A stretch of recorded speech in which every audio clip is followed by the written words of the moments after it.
I'm Marlijn Helder, composer, arranger, and pianist, but also mother of a lovely 3-year-old boy called Jules and a little almost 5-year-old princess called Noah.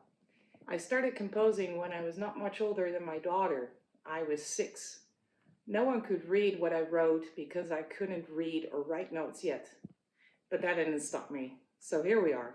About 10 years ago, a dear friend of mine, Grammy Award-winning producer Michael Fine, and at that time artistic director of several orchestras, asked me to orchestrate Mahler's piano quartets.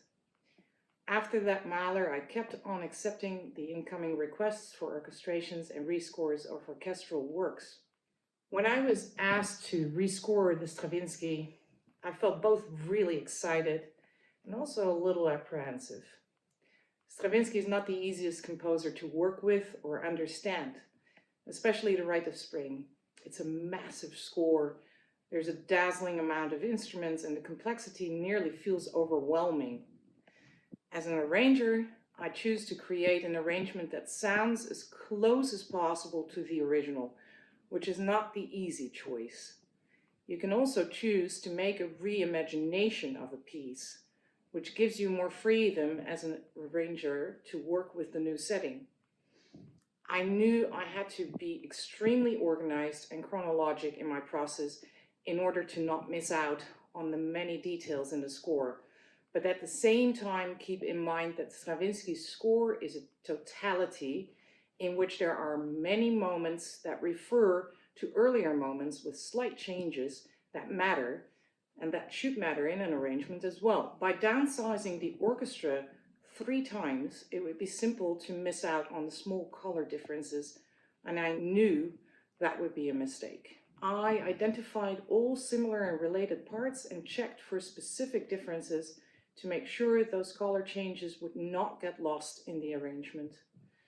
This might have been one of the more challenging parts of arranging this piece.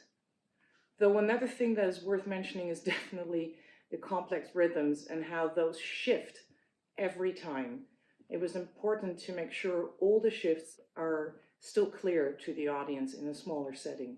This is the first time I got to work on Stravinsky's music extensively, and I have to say we seem to have nothing in common as composers at first sight. But after all these months of being submerged into his world, all his techniques, I can now see where we overlap. His block copying technique, for example, is something that I started using as a young kid before I had any real knowledge of composing, and still use, but with completely different parameters. I always admired Stravinsky's work. I've performed many of his pieces and enjoy listening to them maybe even more.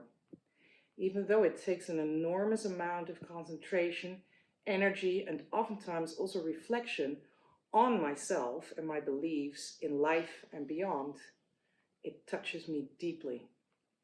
Since working on it, besides the emotional connection and admiration of how Stravinsky's music connects to people on a spiritual level, I now also have a deep respect for the incredible craftsmanship of Stravinsky. I hope you enjoy listening to this arrangement as much as I have enjoyed creating it.